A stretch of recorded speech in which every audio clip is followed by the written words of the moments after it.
আমাদের জল পিপাসায় বুক ফেটে যায়। ওরে সিন্ধু, কেন তুই এখনো আমাদের কাছে ফিরে আসছিস না? সিন্ধু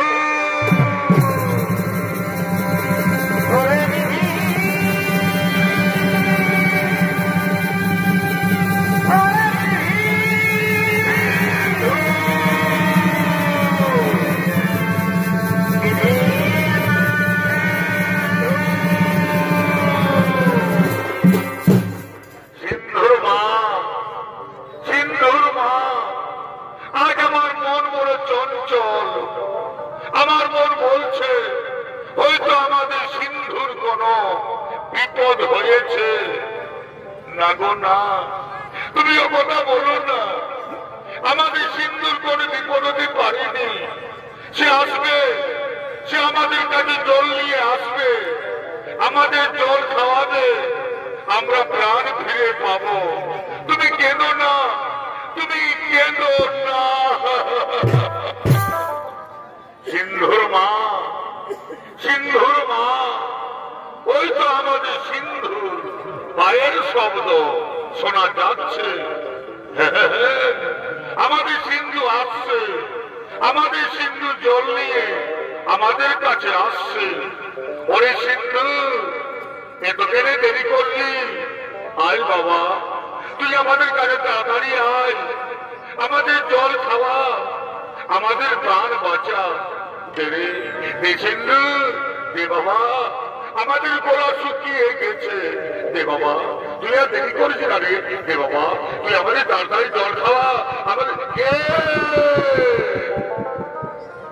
হে আপনি, আমাদের সিন্ধু তো এমন ভাবে আমাদের জল খাওয়াইনি। তবে কে আপনি? পরিচয় দেন, তা না হলে অভিশাপ দেব। মুনিবর, আমি অযোধ্যার মহারাজ দশরথ। অযোধ্যার মহারাজ দশরথ, আপনি এসেছেন? হে রাজন, আমাদের সিন্ধুর সাথে আপনার কি দেখা হয়েছে? আমাদের সিন্ধু গেছিল ওই নদীর পারে জল আনতে, তার সাথে আপনার কি দেখা হয়েছে? মুনিবর, আজ আমি মহাপাপী। মুনিবর, আজ আমি মহাপাপী রাজা দশরথ। কেন রাজা, কি পাপ করছো তুমি? আমাদের কাছে বলো, কি পাপ করছো তুমি?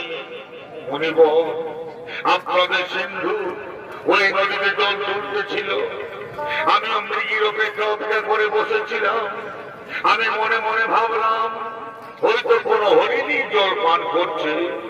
আমি আর কাল বিলম্ব না করে আমি আমার শব্দ বেদিবান নিক্ষেপ করি, আর সেই মানে আপনাদের সিন্ধুকে আমি হত্যা করেছি। মুনিবর, আমি হত্যা করেছি।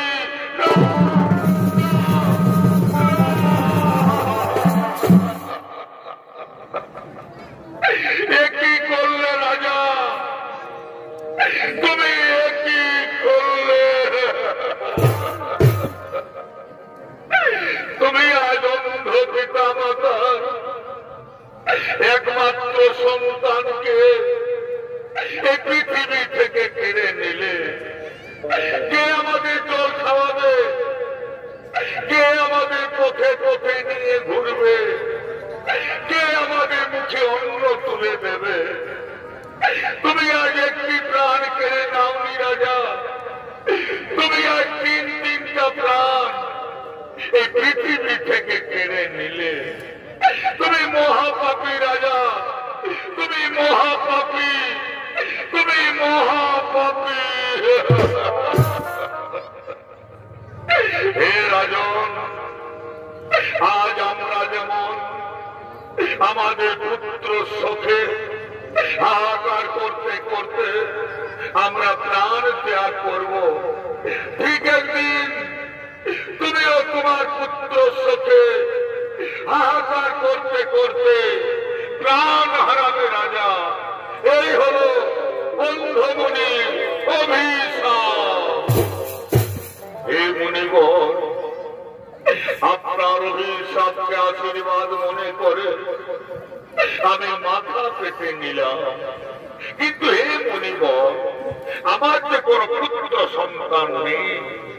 আমি যে পুত্র, আমি যে আটপুরা রাজা মুনিবর, আমি যে আটপুরা রাজা দশরথ। কি বললে, কি বললে রাজা? তোমার পুত্র সন্তান নেই? না, তা হতে পারে না। অন্ধ মুনির অভিশাপ কোনদিন বৃথা যাবে না। অচিরে তোমার গৃহে 4টি সন্তান হবে, আর সেই সন্তানের শোকে তুমি একদিন প্রাণ হারাবে রাজা। এই হলো অন্ধ মুনির অভিশাপ। হে রাজন, কোথায় তুমি আমাদের সিন্ধুকে তীরে বিদ্ধ করেছ? আমাদের সিন্ধুর কাছে একবার নিয়ে চলো।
দশরথ রাজার গৃহে 4টি সন্তান হল, যাদের নাম রাম, লক্ষ্মণ, ভরত, শত্রুঘ্ন।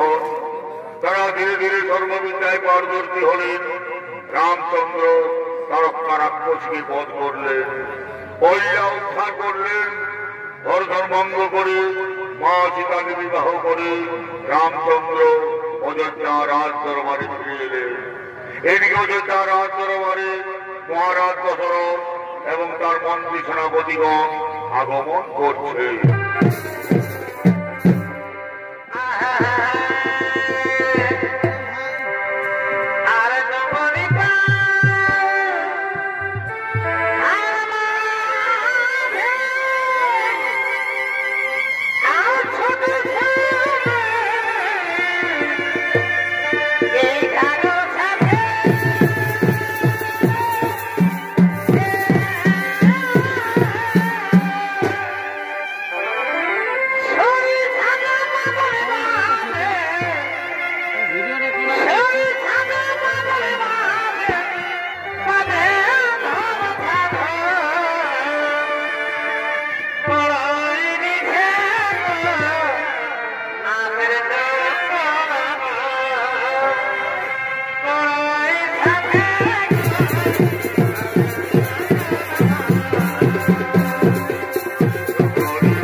সেই ন্যায় আমি আমার জ্যেষ্ঠপুত্র রামচন্দ্রকে অযোধ্যা রাজা করে আমি বানবস্ত্র সন্ন্যাসন করতে চাই। তোমাদের কি মতামত আমার কাছে তোমরা প্রকাশ করো ভাই। মহারাজ, এ তো অত্যুত্তম প্রস্তাব মহারাজ। আমরা সকলে চাই, অযোধ্যাবাসী সকলে চান, এরপর আপনি অযোধ্যায় রাজা করুন রামচন্দ্রকে। তাতে আমরা সকলে আনন্দিত আছি মহারাজ। ওরে ওরে আমার মন্ত্রী সেনাপতিগণ, তার জন্য এই মুহূর্তে অযোধ্যার প্রতিটি ঘরে ঘরে সংবাদ জানিয়ে দাও, কাল সুপ্রভাতে আমার জ্যেষ্ঠপুত্র রামচন্দ্র হবে অযোধ্যা রাজা। তারা যেন সকলে অযোধ্যা রাজ দরবারে আসেন, আমার ছেলে রামকে সকলে আশীর্বাদ দিন। তার জন্য এই মুহূর্তে অযোধ্যার প্রতিটি ঘরে ঘরে সংবাদ জানিয়ে দাও। তাই হবে মহারাজ, তাই হবে।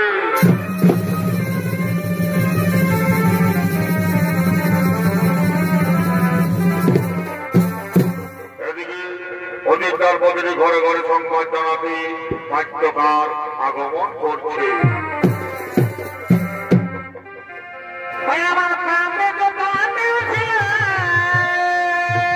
রাম রাম রাম রাম রাম রাম রাম রাম।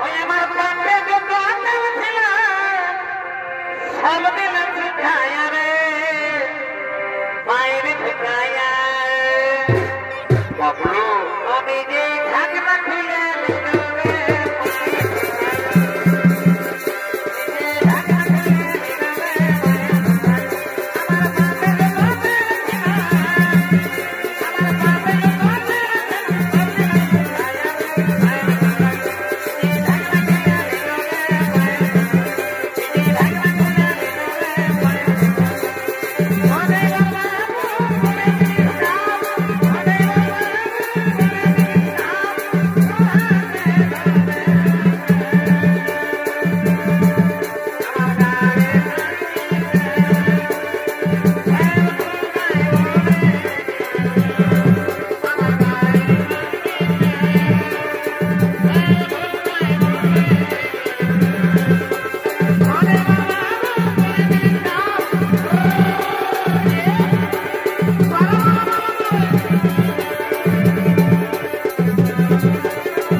তোমরা দেখছো মারধর গুজুর গুজুর গুজুর গুজুর আর ফুজুর ফুজুর করছি, আর কেউ কেউ মনে মনে ভাবছি তাদের ঘর থেকে যাবো নাকি।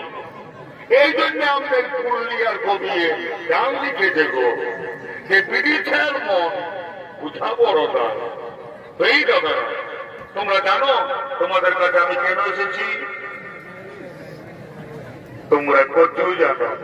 তোমরা হয়তো মনে মনে ভাবছো যে তোমাদের গ্রামে কাজ ফুটবল খেলা হবে,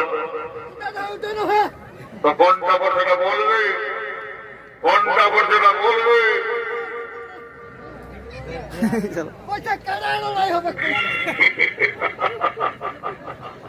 ইসালা দমের চেনর ওঠে, ইসালা আন করছে কান শুনে তো ভালো করে বলবে। ইসালা মদন গাঁদা খাইছে রে, হারিয়া খাইছে হারিয়া। ইসালা চারটে ধরে পাল্লায় পড়লি বাপ, ইসালা মদ গাঁদা দিলিছে হারিয়া খায় সব ভুলিয়ে নিয়েছে। তাই অযোধ্যায় দশরথ রাজার বেটা রাম রাজা হবে। এই জন্য মহারাজ তোমাদেরকে সবাইকে নিমন্ত্রণ করতে পাঠাইছে। দেখো মা, মসি, কাকি, জেঠিরা তোমরা কে বলছি গো, তাই তোমরা কেউ ঘরে থাকো না বাচ্চারা, তোমরা সবাই যাবে অযোধ্যা রাজ দরবারে।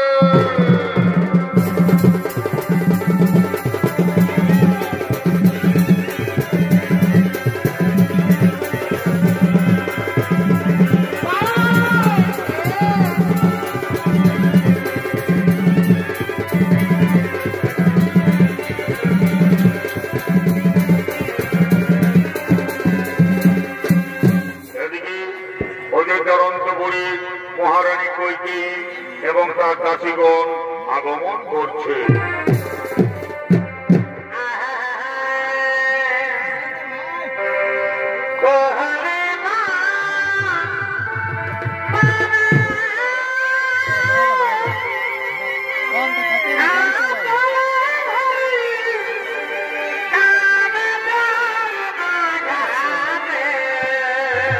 আচ্ছা আচ্ছা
মন্থরা, ওরে আমার দাসী, কল্পি সংবাদ তুই আজ আমার কাছে এনেছিস। মহারানী, কাল অযোধ্যা রাজা হবে রামচন্দ্র, এই সংবাদ আমি তোমার কাছে এনেছি। ওরে মন্থরা, একটু অতি আনন্দের সংবাদ তুই আজ আমার কাছে এনেছিস। অযোধ্যা রাজা হবে রামচন্দ্র, এর থেকে আর আমার কাছে কি আনন্দের সংবাদ হতে পারে রে মন্থরা? এই যে আমার বড় রত্নহার, তোকে আমি পুরস্কারে পুরস্কৃত করলাম। ঝিঝি মহারানী, রাম রাজা হবে আর তোমার এত আনন্দ কিসে? না রে মন্থরা, তুই ও কথা আমার বলিস না।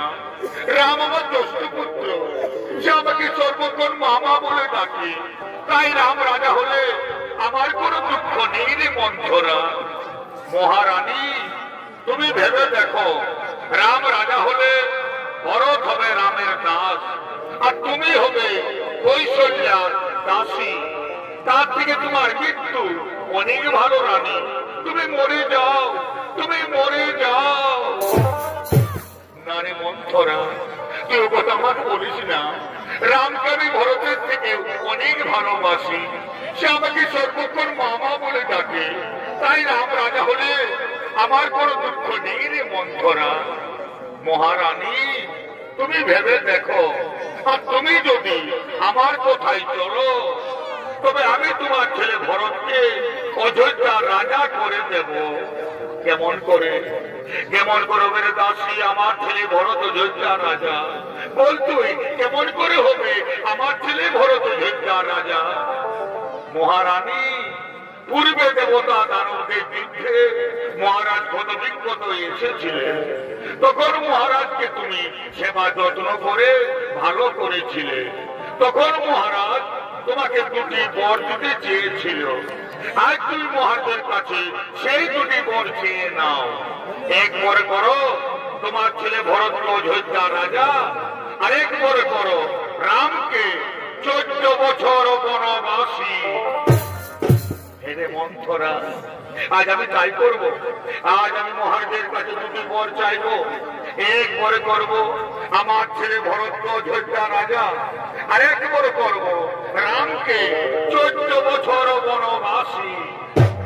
মহারানী, তুমি তোমার অলংকার খুলে ফেলো, তুমি মাটিতে পড়ে থাকো, তবে তুমি মহারাজের কাছে ওই দুটি বর পাবে।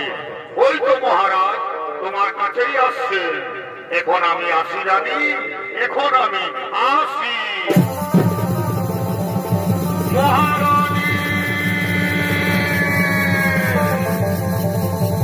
মহারানী, মহারানী।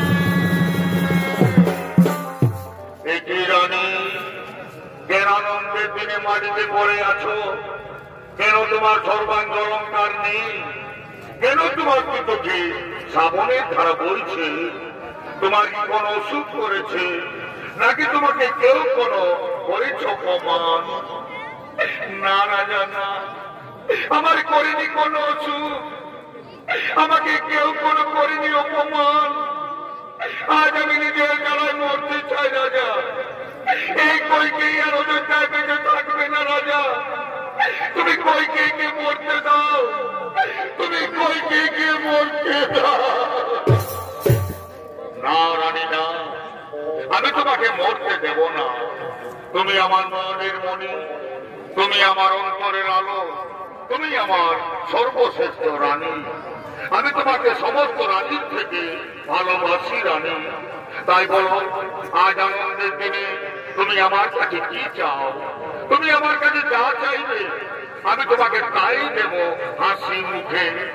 রাজা, তোমার মনে আছে পূর্বে দেবতা দানবদের যুদ্ধে তুমি ক্ষত বিক্ষতে এসেছিলে, তখন আমি তোমাকে সেবা যত্ন করে ভালো করেছিলাম। তখন তুমি আমাকে দুটি বর দিতে চেয়েছিলে। আজ আমি তোমার কাছে সেই দুটি বর চাই রাজা। বলো, তুমি আমাকে সেই দুটি বর দেবে? রানী, আমি আমার রামের নামে শপথ নিয়ে বলছি, তুমি আমার কাছে যা চাইবে আমি তোমাকে তাই দেব। বলো রানী, বলো, তুমি আমার কাছে কি পেলে আজ আনন্দিত হবে? রাজা, আমি চাই একবারে করুন আমার ছেলে ভরতকে অযোধ্যা রাজা, আরেকবারে করুন রামকে 14 বছর বনবাসী।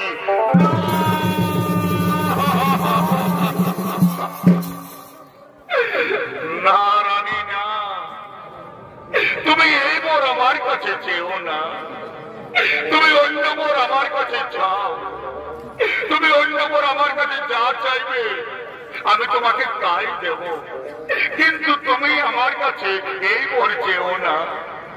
না রাজা না, অন্য বরে আমার প্রয়োজন নেই রাজা।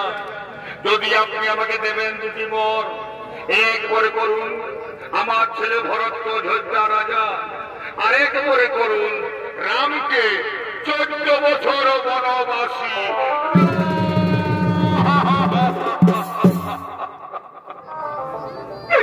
কোথায় বলছিল তুমি? মস্তকে এসে পড়ো আমার, চূর্ণ বিচূর্ণ করে দাও দেহ আমার। এই কথা শোনার পূর্বে আমার মৃত্যু হলো না কেন? আমার মৃত্যু হলো না কেন? রানী, আমি তোমার কথায় হয়তো ভরতকে অযোধ্যা রাজা করে দেব, কিন্তু তুমি আমার রামকে বনে দিও না রানী, তুমি আমার রামকে বনে দিও না। রাম বিনা দশরথ রাজা বাঁচবে না রানী, তাই তুমি আমার রামকে বনে দিও না, তুমি আমার রামকে বনে দিও না। পিতা, পিতা, পিতা, একই পিতা কেন সিংহাসন ছেড়ে মাটিতে পড়ে আছেন? কি হয়েছে আপনার? কেন আপনি আমার সাথে কথা বলছেন না? মা, মাগো, তুমি তো সকলেই জানো মা, কি হয়েছে আমার পিতা? কেন উনি আমার সাথে কথা বলছেন না? ওরে রাম, তোর পিতা আজ আমার কাছে অঙ্গীকার আবদ্ধ।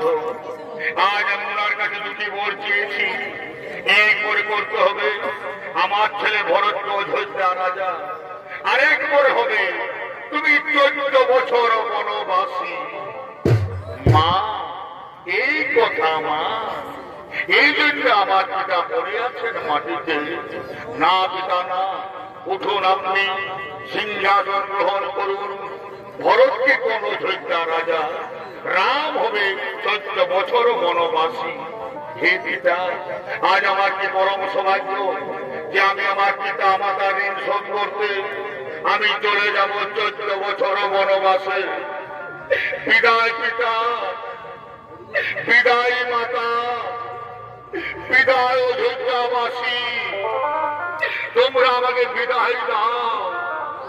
রাম, তুই আমাকে ছেড়ে যাস রে রাম, তুই আমাকে ছেড়ে যাস রে। বিদায় পিতা, বিদায় মাতা, বিদায় অযোধ্যাবাসী।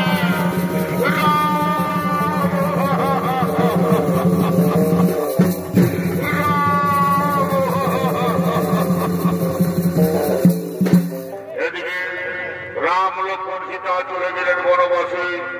সেই সংবাদ পেয়ে অযোধ্যায় মহারাজ দশরথের মৃত্যু হল। এদিকে রাম লক্ষ্মণ সীতা চিত্রকূট পর্বতে আগমন করছে।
পার্বতী অবস্থান করেছে, এদিকে ভরত শত্রুঘ্ন চিত্রকূট পর্বতে আগমন করছে।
আমাদের শত সহস্র প্রণাম।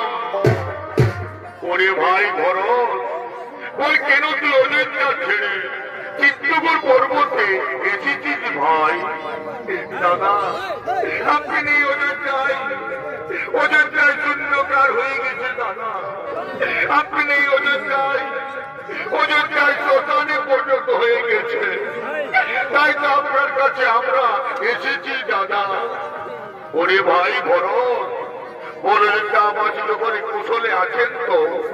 আমার পিতা, আমার মাতারা কেমন আছেন ভাই? দাদা, ও কথা আপনি বলবেন না দাদা। আপনি চলে এলেন বনবাসে, আর আপনার চোখে আমাদের পিতা হারাম হারাম করতে করতে তিনি চলে গেলেন স্বর্গবাসে। পিতা,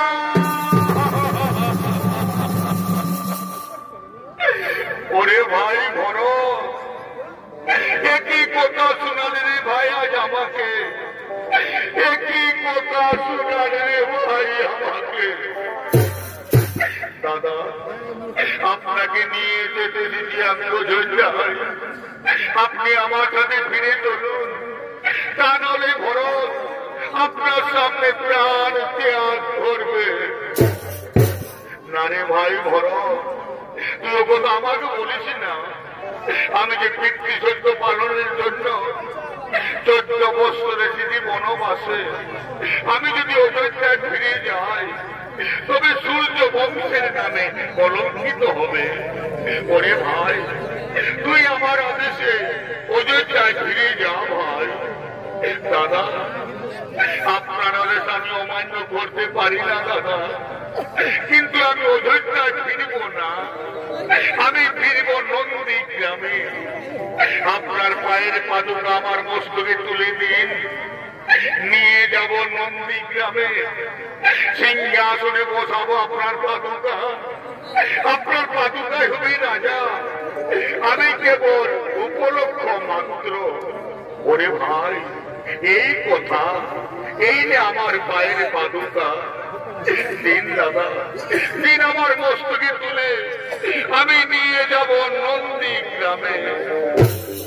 দাদা, আজ ভরতের শেষ নিবেদন, আমি এক দিন গুনে গুনে 14 বৎসর পার করব, যেদিন 14 বছর পূর্ণ হবে সেই দিন যদি আপনাকে আমি না দেখি অযোধ্যায়, সেই দিন আর ভরতকে পৃথিবীর কেউ দেখা পাবে না দাদা। সেদিন এই ভরত মরবে, তাকে কেউ রক্ষা করতে পারবে না দাদা, এই কেউ না, এই কেউ না। ওরে ভাই ভরত, আমি তোকে কথা দিলাম যেদিন 14 বছর পূর্ণ হবে সেই দিন আমি অবশ্যই ফিরব অযোধ্যায়। এবার তুই ফিরে যা ভাই। বিদায় দাদা, বিদায় দাদা।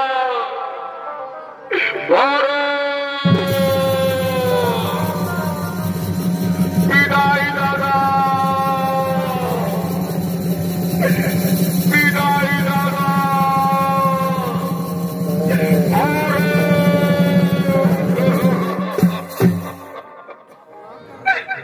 ওরে ভাই লক্ষণ, ভরত চলে গেল রে ভাই। তার কাছে আমরা জানতে পারলাম আমাদের পিতা চলে গেছেন স্বর্গবাসে। তাই তো পুত্রের কর্তব্য হলো পিতাকে পিণ্ড দান করা। ওরে ভাই, আজ আমরা ভিখারি, আজ আমরা অরণ্যের মাঝারে মুনিপতির কাছে ভিক্ষে করব, তারপর আমরা আমাদের পিতাকে পিণ্ড দান করব। সীতা, তুমি এই ফাল্গুন ঋতুরে বসে অপেক্ষা করো, আমরা এখন ভিক্ষে করে তোমার কাছে ফিরে আসবো। হে প্রভু, আপনি চলে যান ভিক্ষার্থে, আমি আপনার অপেক্ষায় বসে থাকবো প্রভু।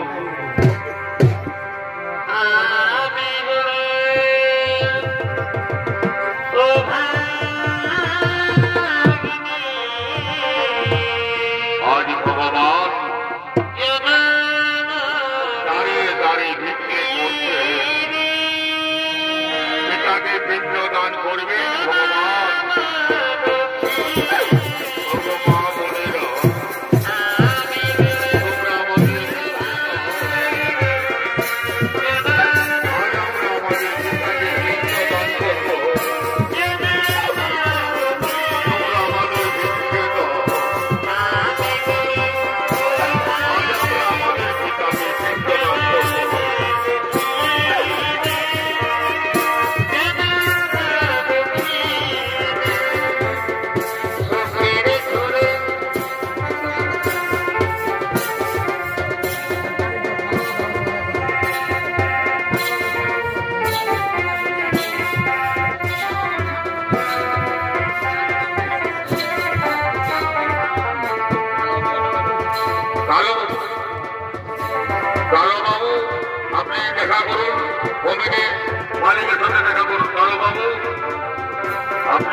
ফাল্গুন নদী তীরে মা সীতার কাছে এসে নিয়ে মহারাজ মা সীতাকে বলছেন, মা সীতা, মা গো, আমি তোমার কাছে এসেছি মা। হে পিতা, আপনার করুণা আমার শতকরি প্রণাম পিতা, আপনার করুণা আমার শতকরি প্রণাম গ্রহণ করুন পিতা। তথাস্তু মা সীতা। হে মা সীতা, আমার ছেলে আমাকে পিণ্ড দান দেয়নি মা, তাই তো আমি স্বর্গে যেতে পারি না মা। আমার জন্য স্বর্গের দ্বার চিরতরে বন্ধ হয়ে আছে। হে পিতা, আপনার ছেলে গেছে ভিক্ষে করতে, ওনারা ফিরে এলেই আপনাকে পিণ্ড দান করবেন পিতা। ততক্ষণ আপনি আমার কাছে বসে অপেক্ষা করুন পিতা। না মা সীতা, না, আমার কাছে বসে থাকার অপেক্ষার সময় নেই মা। আমার যদি তাড়াতাড়ি পিণ্ড দান করা না হয় তবে আমি কোনোদিন স্বর্গে যেতে পারবো না মা। তাই হে মা সীতা, তুমি আমাকে পিণ্ড দান করো মা। হে পিতা, আজ আমার কাছে কিচ্ছু নেই পিতা, আজ আপনার পুত্র মধুমিকারিণী পিতা, আজ আমি আপনাকে কিসের পিণ্ড দান করবো পিতা। হে মা সীতা, তুমি আমাকে ফাল্গুন নদী তীরে বালির পিণ্ড দান করো মা। আমি সেই বালির পিণ্ড খেয়ে এক্ষুনি চলে যাব স্বর্গবাসে। হ্যাঁ পিতা, হ্যাঁ, আজ আমি তাই করবো পিতা। আজ আমি আপনাকে বালির পিণ্ড দান করবো পিতা, আজ আমি আপনাকে বালির পিণ্ড দান করবো পিতা। সাক্ষী থাকলে থাকবে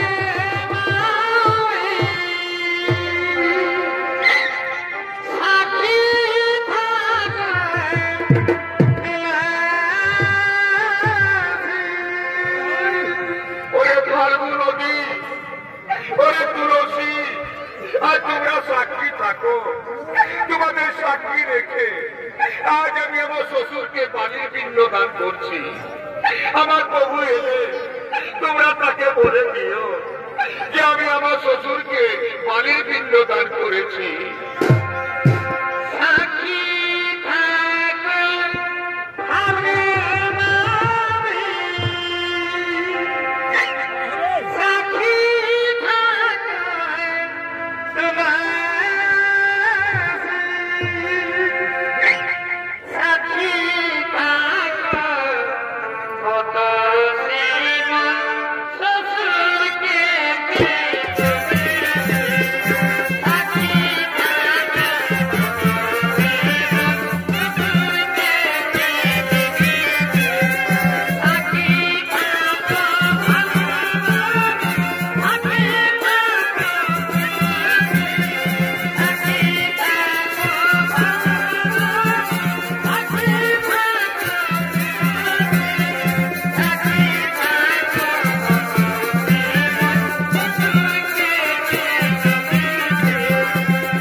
সীতা, এইবার আমরা ভিক্ষি করে ফিরে এসেছি, এইবার আমরা আমাদের পিতাকে পিণ্ডদান করব। সীতা, হে প্রভু, আপনি চলে গেলেন ভিক্ষা করতে, তখনই আমাদের পিতা আমার কাছে এসেছিলেন এই ফাল্গু নদীর তীরে।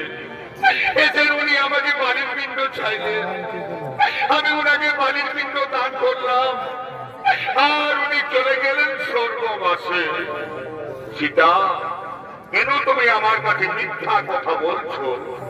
আমার পিতা তো এইখানে আসতে পারেননি। সীতা, না না প্রভু, না, আমি মিথ্যে কথা বলিনি প্রভু।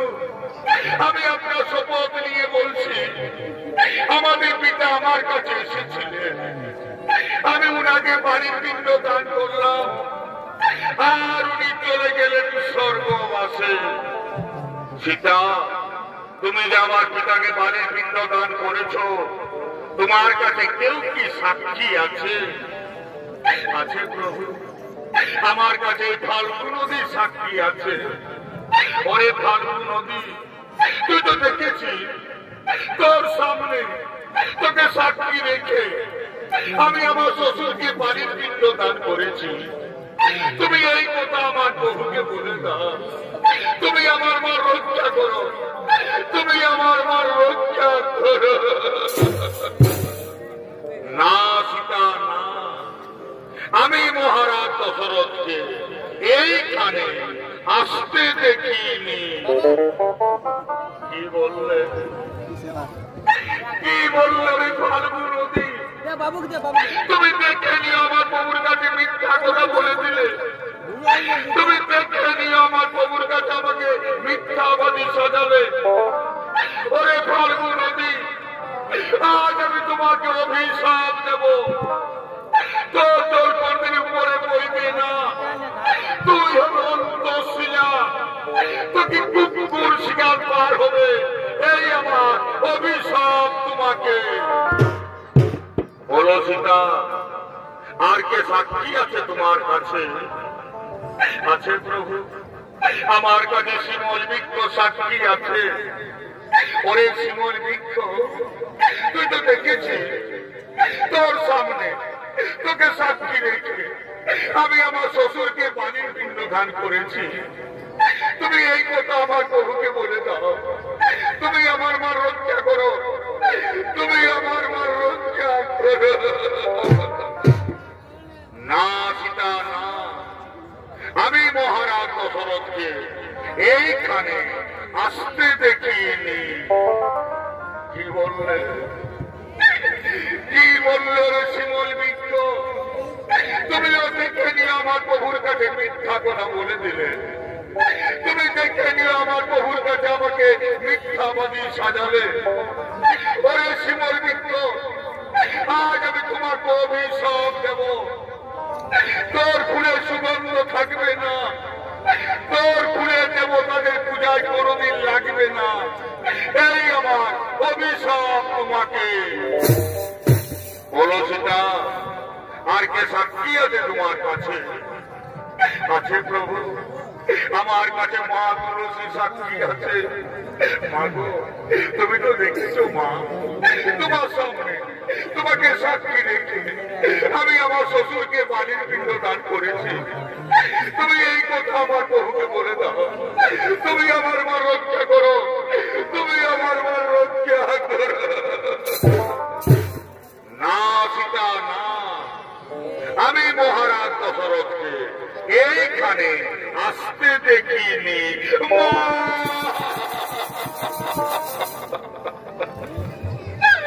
মা গো, তুমি মিথ্যা কথা বলে দিলে মা। তুমি দেখে নিয়ে আমার প্রভুর কাছে আমাকে মিথ্যাবাদী সাজালে। তুমি দেখে নিয়ে আমার প্রভুর কাছে আমাকে মিথ্যাবাদী সাজালে। হে মা তুলসী, আজ আমি তোমার অভিশাপান্ত দেব। তোর কাজ যেখানে সেখানে পার হবে, তোমাকে কুকুরও ঘৃণা করবে, এই আমার অভিশাপ তোমাকে। বলো সীতা, আর কে সাক্ষী আছে তোমার কাছে?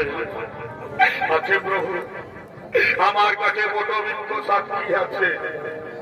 অনেক বটবৃক্ষ তুই তো দেখেছিস, তোর সামনে তোকে সাক্ষী রেখে আমি আমার শ্বশুরকে বাড়ির পিণ্ড দান করেছি। তুমি এই কথা আমার বহুকে বলে দাও, তুমি আমার মা রক্ষা করো, তুমি আমার মা রক্ষা করো। হে মা সীতা, হে প্রভু রামচন্দ্র, আপনি চলে গেলেন ভিক্ষা করতে, তখনই আপনার পিতা মহারাজ এসেছিলেন ফাল্গু নদী তীরে। এসে নিয়ে মহারাজ মা সীতাকে বাড়ির পিণ্ড চাইলেন। মা সীতা মহারাজকে বাড়ির পিণ্ড দান করলেন। তখনই মহারাজ চলে গেলেন স্বর্গবাসে। এটা আমি নিজের চোখে দেখেছি প্রভু, আমি জীবন কোনো মিথ্যা কথা বলিনি প্রভু। মা সীতা যা বলেছেন তা সম্পূর্ণ সত্য ঘটনা প্রভু। ধন্য ধন্য রে বটবৃক্ষ, তুই আজ আমার মা রক্ষা করবি।